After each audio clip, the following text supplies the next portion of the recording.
Natumaini hamjambo wasikilizaji na wapenzi wa Warda Arts. Mimi ni Aziz Warda na wasalimieni kwa kusema assalamu alaikum, namaste na Bwana asifiwe.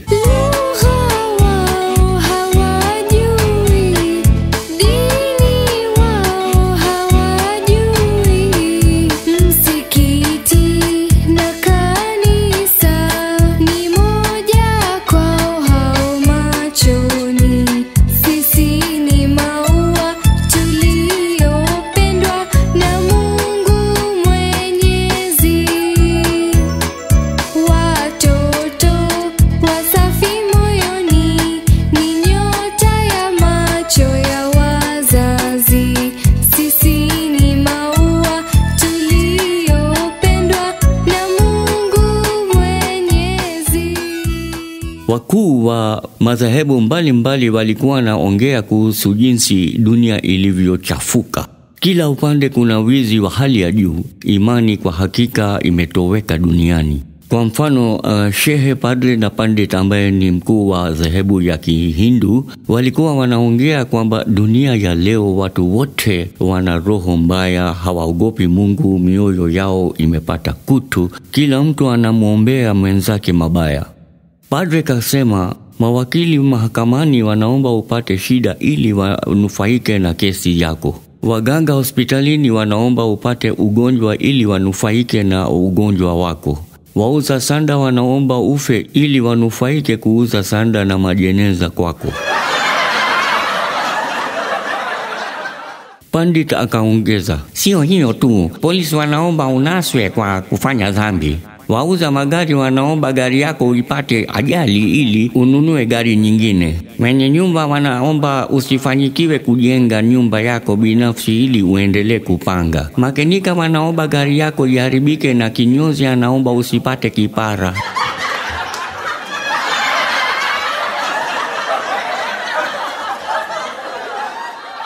Shehe kwa busara yake akasema sawa tu, sura sio roho, usoni anakuchekea, moyoni anakuzomea. Lakini kuna wezi tu duniani wanaomba khairi kwako ili upate hela kibao maishani pamoja na usingizi mzito usiku kitandani. Pandit na padre wakaitikia, hapo umenena shehe, sawa sawa kabisa. Pandit kasema, ingawa tuna walani wezi, lakini wao sio wanafiki, wanafanya kazi yao kwa haki na imani kabisa bana kubwa.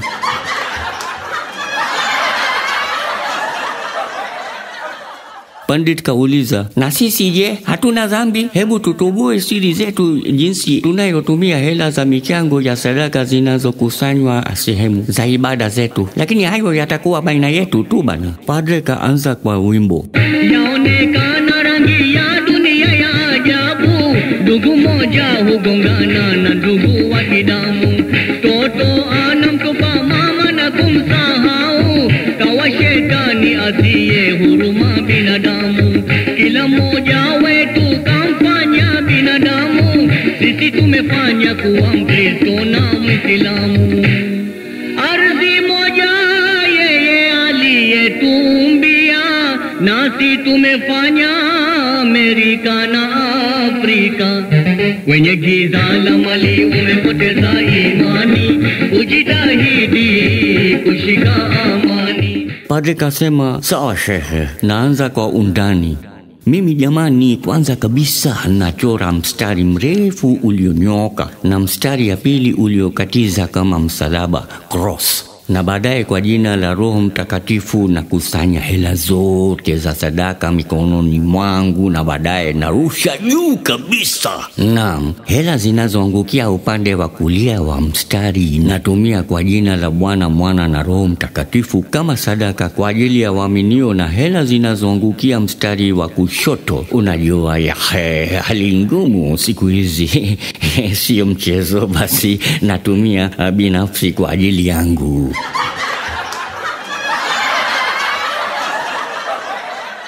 Padre kamuuliza, na je, wewe bwana Pandit, hebu tueleze wewe unatumia hela za sadaka namna gani? Pandit kaanza na wimbo, ujiepushe na fitina na chuki,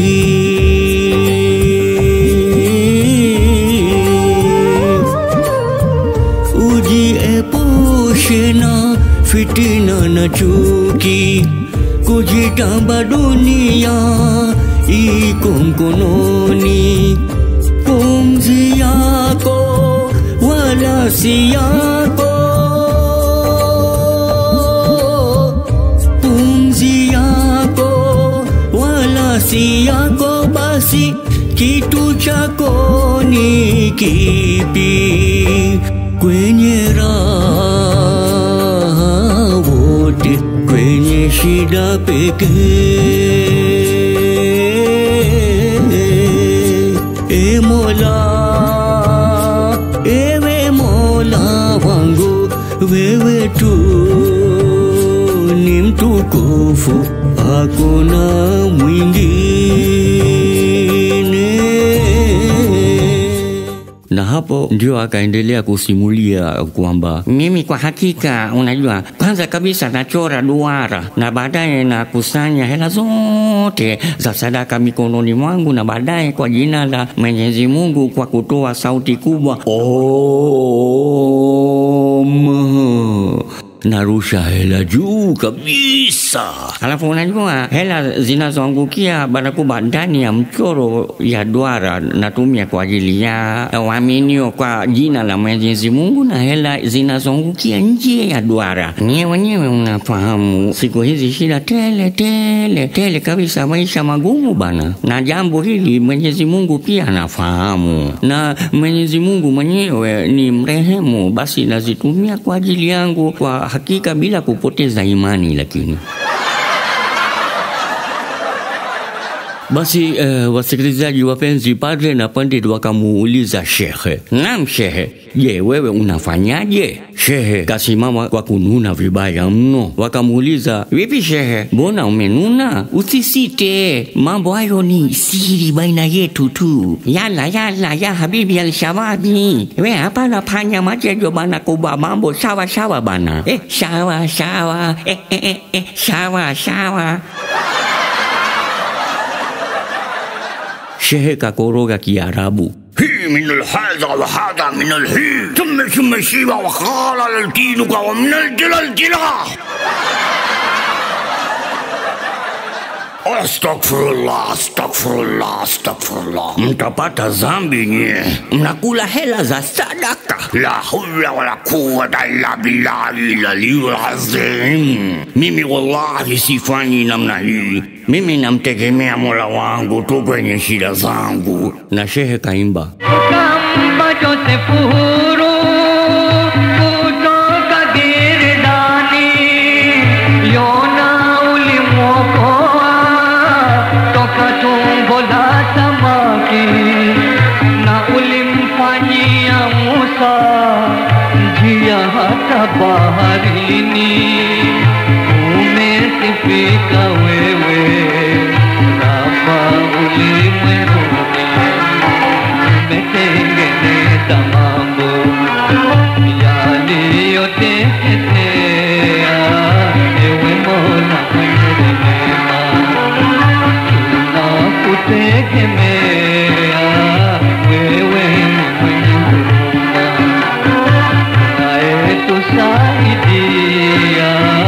Ewe Mola mwenye rehema. Na baadaye kaeleza, sikilizeni kwa makini jamani, kwa hakika mimi nakusanya hela zote za sadaka mikononi mwangu, na baadaye narusha juu